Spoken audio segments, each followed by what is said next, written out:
Hello बच्चों, इसके पहले के लेक्चर में आपने आनुवंशिकी में मेंडल का पहला नियम, पृथक्करण का नियम और प्रभावता का नियम आपने इसको डिस्कस किया था।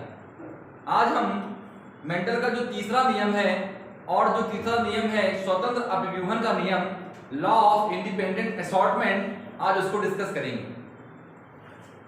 बात करते हैं लॉ ऑफ इंडिपेंडेंट असॉर्टमेंट। इसे बच्चों बोलते हैं स्वतंत्र अभिव्यूहन का नियम। स्वतंत्र अभिव्यूहन का नियम, देखिए बच्चों, पहली बात समझना है कि जो लॉ ऑफ इंडिपेंडेंट असॉर्टमेंट है, जो आपका स्वतंत्र अभिव्यूहन का नियम है, यह किस क्रॉस पर आधारित है। तो जो स्वतंत्र अभिव्यूहन का नियम है बच्चों, ये आपका द्विसंकर क्रॉस पर आधारित है। द्विसंकर क्रॉस पर आधारित है। Law of independent assortment based on dihybrid cross. और आपको इसकी पहले की वीडियो में बताया गया था कि द्विसंकर क्रॉस क्या होता है। जब दो जोड़ी शुद्ध विपरीत लक्षणों का चुनाव करते हैं और उनके मध्य क्रॉस कराते हैं तो वह क्रॉस क्या बन जाता है? द्विसंकर क्रॉस बन जाता है। अब यहां पर देखिए, स्वतंत्र अभिव्यूहन के नियम में मेंडल ने क्या लिया, तो बेटा इसमें मेंडल ने जो लक्षण लिए थे वो यहां लिखे। इन्होंने क्या लिया, इन्होंने एक गोल पीला, तो मेंडल ने क्या किया बच्चों, मेंडल ने मटर के बीज की आकृति और रंग को आधार बनाया। आकृति कैसी चुनी इन्होंने, मेंडल ने क्या किया, एक मटर का ऐसा बीज लिया, एक बीज कैसा लिया बेटा, एक लिया बीज इन्होंने गोल पीला, और एक बीज कैसा लिया, झुर्रीदार हरा। इन्होंने बेटा एक बीज लिया राउंड येलो, और दूसरा बेटा जो लिया वो कौन सा था, रिंकल्ड ग्रीन।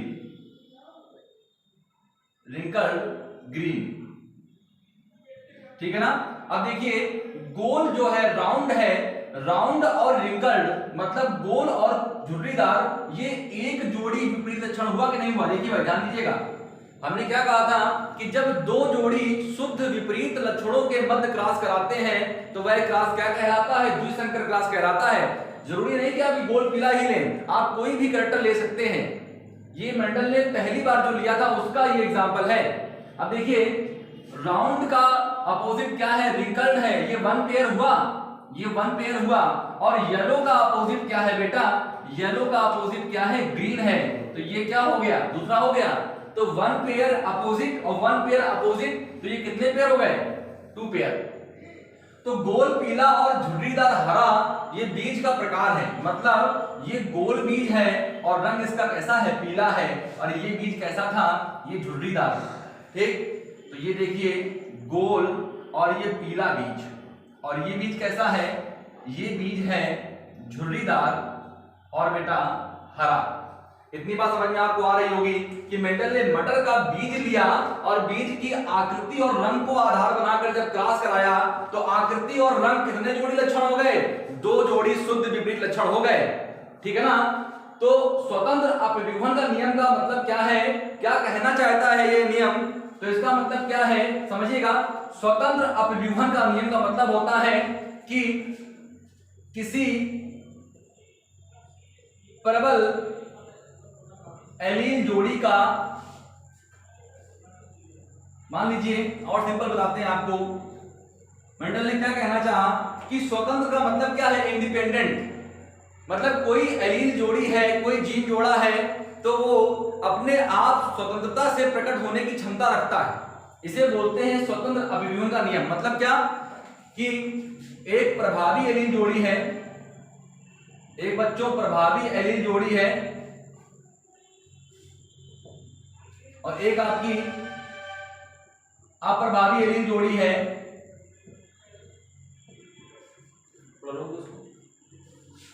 एक क्या है, एक प्रभावी एलील जोड़ी है, ठीक है, ध्यान दीजिए कि एक प्रभावी एलील जोड़ी है और बच्चों एक क्या है, एक अप्रभावी एलील जोड़ी है। प्रभावी एलील जोड़ी में क्या है, देखो भाई, प्रभावी एलील जोड़ी में लक्षण क्या है, गोल और पीला है। प्रभावी एलील जोड़ी लक्षण क्या है, गोल और पीला है, और अप्रभावी एलील जोड़ी में क्या है, झुर्रीदार और हरा है, झुर्रीदार और हरा। अब ये नियम कहना क्या चाहता है, ये नियम ये कहना चाहता है कि प्रभावी एलील जोड़ी के जो लक्षण हैं और अप्रभावी एलील जोड़ी के जो लक्षण हैं वो आपस में एक साथ प्रकट हो सकते हैं, ये उनकी स्वतंत्रता है। मतलब किसी प्रभावी जोड़ी का कोई जीन अप्रभावी जोड़ी के जीन के साथ प्रकट हो सकता है। ऐसा नहीं है कि सदैव गोल और पीला ही रहना चाहिए, गोल और आपका हरा हो जाएगा और पीला और आपका झुर्रीदार भी हो सकता है। मतलब किसी प्रबल जोड़ी का कोई कारक अप्रबल जोड़ी के कारक के साथ प्रकट हो सकता है, यही आपका स्वतंत्र अभिव्यूहन का नियम है। आइए देखते हैं, अभी हम क्लास से बताएंगे कि आपको देखिए ये प्रबल जोड़ी है, अभी आपको यहाँ दो चीजें और मिलेंगी। मतलब गोल के साथ में क्या प्रकट हो रहा है, पीला प्रकट हो रहा है ना, लेकिन ये जोड़ी ये कहना चाहती है कि गोल के साथ में हरा भी प्रकट हो सकता है और झुर्रीदार के साथ में पीला भी प्रकट हो सकता है। यही है आपका स्वतंत्र अभिव्यूहन का नियम। देखिएगा, हमने कहा कि गोल और हरा भी हो सकता है और झुर्रीदार और पीला भी हो सकता है। क्यों? गोल प्रभावी लक्षण है और हरा अप्रभावी लक्षण है, और यहां पर झुर्रीदार क्या है, अप्रभावी लक्षण है, और पीला क्या है, प्रभावी लक्षण है। मतलब स्वतंत्र अभिव्यूहन का नियम क्या कहना चाहता है कि किसी प्रबल जोड़ी का कोई कारक दूसरी अप्रबल जोड़ी के किसी कारक के साथ प्रकट हो सकता है। मतलब गोल पीला ये प्रबल जोड़ी थी और झुर्रीदार हरा कैसी जोड़ी थी, ये अप्रबल जोड़ी थी। लेकिन जब हम इनके मध्य क्रॉस कराएंगे तो गोल के साथ में आपका हरा रंग भी आ सकता है और पीले रंग के साथ जो आकार है बीज का वो कैसा हो सकता है, झुर्रीदार भी हो सकता है। तो आशा करता हूं कि आपको समझ में आ गया होगा कि स्वतंत्र अभिव्यूहन का नियम कहना क्या चाहता है कि किसी प्रभावी जोड़ी का कोई कारक अप्रभावी जोड़ी के साथ भी प्रकट हो सकता है और किसी अप्रभावी जोड़ी का कोई कारक प्रभावी जोड़ी के साथ भी प्रकट हो सकता है। इतनी बात समझ में आ रही है कि नहीं आ रही? क्या बताया, फिर ध्यान देना कि किसी प्रबल जोड़ी का कोई कारक अप्रबल जोड़ी के साथ प्रकट हो सकता है दूसरी पीढ़ी में, और किसी अप्रबल जोड़ी का कोई कारक प्रबल जोड़ी के साथ भी प्रकट हो सकता है। इसे ही बोलते हैं स्वतंत्र अभिव्यूहन का नियम। अब आइए जानते हैं इसको क्लास के माध्यम से इसको समझते हैं। क्लास के माध्यम से इसका हम चेकर बोर्ड के माध्यम से इसको देखते हैं। देखिए, आपने देख लिया होगा, नोट करने का आपको टाइम मिलेगा, देख लीजिए एक बार। चलिए आगे शुरुआत करते हैं।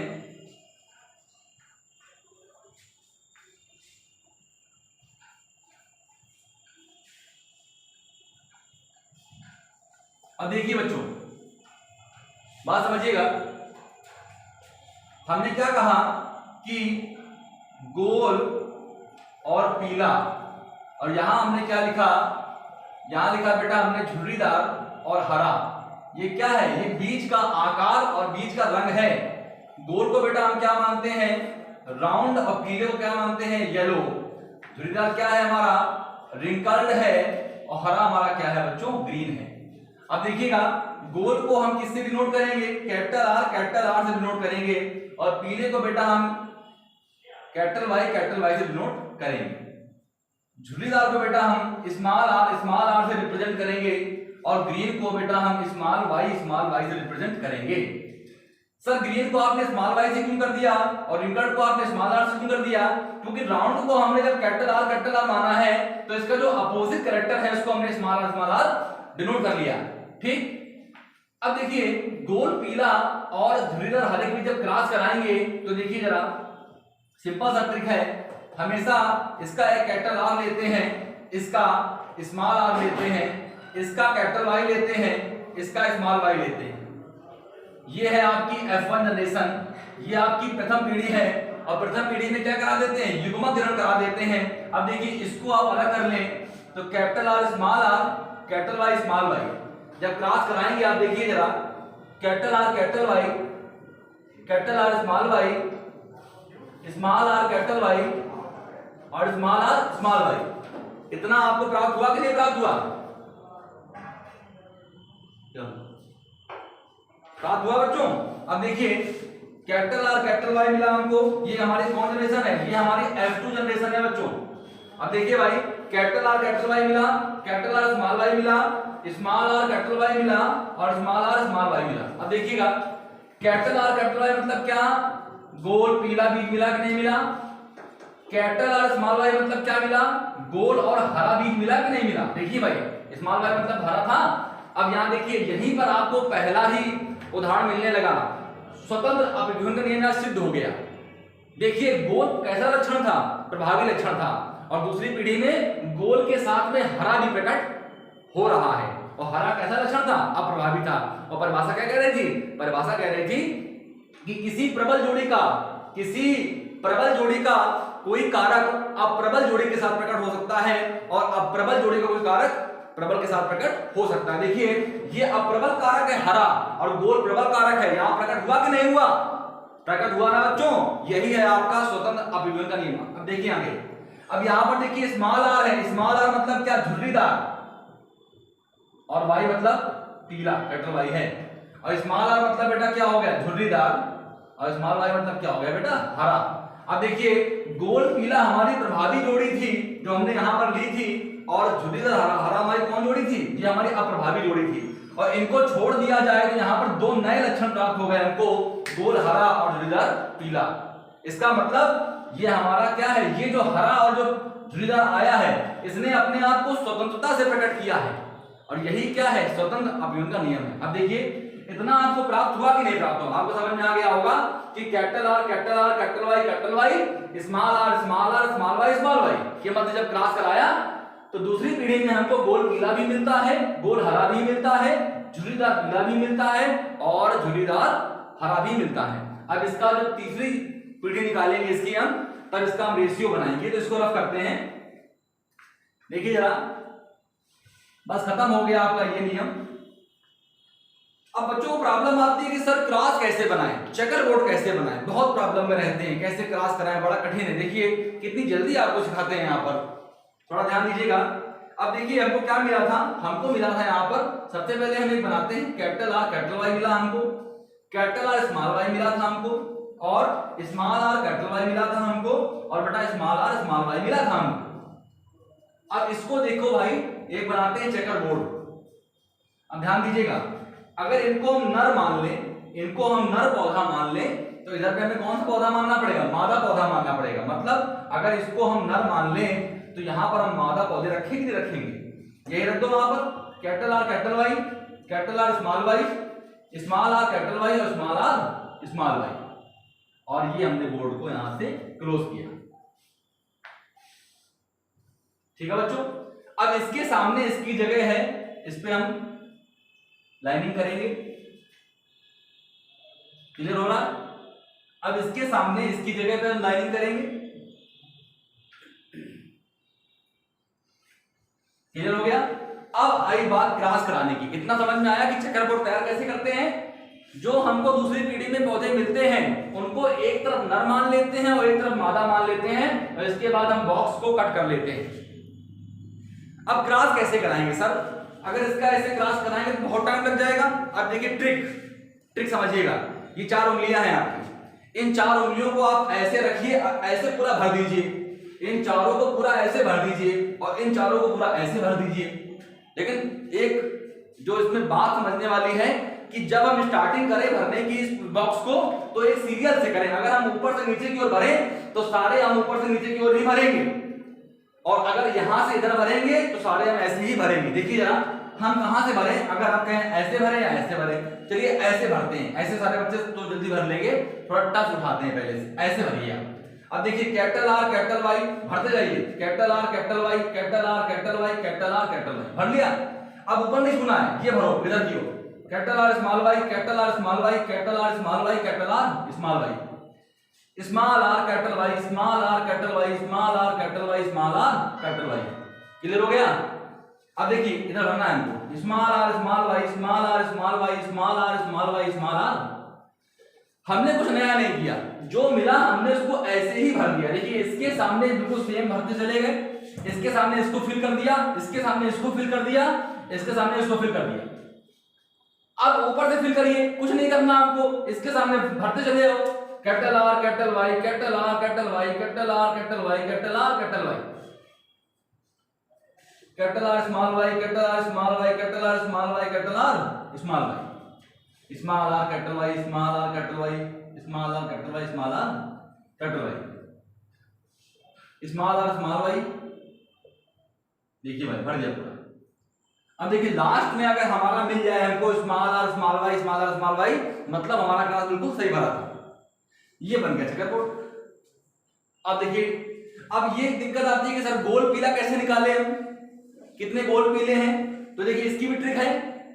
सबसे लास्ट में देखो आपको एक मिल रहा है, यहां देखिए दोनों स्मॉल आर हैं, मतलब झुर्रीदार और दोनों स्मॉल वाई मतलब हरा। अब देखिए ये 3 है, यहां एक त्रिभुज बन रहा है, यहां एक त्रिभुज बन रहा है, स्मॉल आर कैपिटल वाई दोनों हैं। अब यहां देखिए दोनों तीनों में स्मॉल आर है, मतलब कैसा है, झुर्रीदार है, और दोनों में कैपिटल वाई मतलब पीला, और यहां पर एक कैपिटल वाई है एक स्मॉल वाई है, तब भी यहां पीला ही माना जाएगा। तो ये भी कैसा हो गया, ये भी हमारा हो गया झुर्रीदार पीला, ठीक। और नीचे वाला देखो दोनों स्मॉल आर है मतलब झुर्रीदार, और एक स्मॉल वाई एक कैपिटल वाई है, तो किसका रंग आएगा, कैपिटल वाई का रंग आएगा। तो ये क्या होगा, पीला। अब देखिए इसके बाद 9 गिन लीजिए, 1 2 3 4 5 6 7 8 9, एक त्रिभुज बनेगा। ये बना त्रिभुज, एक बना कि नहीं बना, 1 2 3 4 5 6 7 8 9। ये 9 हमारे कैसे हैं, गोल पीले। ये 9 हमारे कैसे हैं, गोल पीले। किसी को उठा लीजिए आप, इसको उठा लें, इसको उठा लें, इसको उठा लें, किसी को लीजिए। हमने कहा इसको उठाइए आप। कैपिटल आर मतलब एक कैपिटल आर है ना, तो ये क्या गोल हो गया, एक स्मॉल कैपिटल वाई मतलब पीला हो गया, ये अप्रभावी हो गया, तो ये क्या हो गया, ये हो गया गोल और ये हो गया पीला। ऐसे आप 9 में किसी को चेक कर लीजिए, ये चेक करें। देखिए कैपिटल आर मतलब गोल और ये वाई मतलब पीला। यहां पर जो स्मॉल आर स्मॉल वाई है ये अप्रभावी हो जाते हैं, प्रभाविता के नियम अनुसार क्या हो गए, ये अप्रभावी हो गए, क्योंकि दूर से देखेंगे तो ये फिनोटाइप निकलेगा। तो ये भी क्या हो गया, गोल पीला। तो मतलब ये सारे जितने 9 लिखे हैं सब गोल पीले हो गए, मतलब ये भी गोल पीला, ये भी गोल पीला, ये भी गोल पीला, और ये देखिए गोल पीला, ये गोल पीला, ये गोल पीला, और ये गोल पीला, और ये भी गोल पीला, ठीक।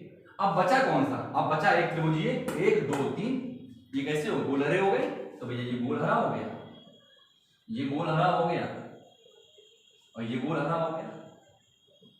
सिंपल था, ठीक है। अब देखिए अनुपात क्या निकलता है इसका। अब इसका अनुपात समझिए जरा, पहले एक बार देख लीजिए क्या किया हमने, गोल पीला और झुर्रीदार हरा, यानी एल ले लिया। Capital R capital Y small R small R small Y small Y. इसकी भी जब क्लास कराया तो पहली पीढ़ी में हमको ये पीढ़ी मिली, और इसको हमने क्या किया, ये हमारी कैसी पीढ़ी हो गई, ये हमारी पीढ़ी मिक्स हो गई, ठीक है। अब जब इसके मध्य हमने क्या कराया, इसी के मध्य हमने स्वप्रवण कराया, तो पीढ़ियां हमारी अलग अलग हो गई, और हमको F2 जनरेशन में कैसे पौधे मिले, गोल पीला भी मिला, गोल हरा भी मिला, झुर्रीदार पीला भी मिला, और झुर्रीदार हरा भी मिला। अब इसके बाद जब फिर से क्लास कराया तो हमको कितने मिले, तो हमको देखिए जरा यहाँ पर इसका जो अनुपात पूछा जाता है। अब इसका जो अनुपात है, इसका जो जीनोटाइप अनुपात है वो अलग होगा, और इसका जो फिनोटाइप रेशियो है, फिनोटाइप रेशियो है वो अलग होगा। देखिए दूर से जो दिख रहा है इसको किसमें मानेंगे हम, इसको मानेंगे फिनोटाइप रेशियो। मतलब हमको यहाँ पर 9 गोल पीले दिखाई पड़े, 3 हमें गोल हरे दिखाई पड़े, 3 हमको झुर्रीदार पीले दिखाई पड़े, और 1 हमको कैसा दिखाई पड़ा, झुर्रीदार हरा दिखाई पड़ा। तो ये इसका कौन सा अनुपात हो गया, ये इसका हो गया दृश्य रूप, ये इसका हो गया दृश्य रूप, ठीक। और 9 अनुपात 3 अनुपात 3 अनुपात 1, 9:3:3:1 is called phenotypic ratio of independent assortment law, ठीक।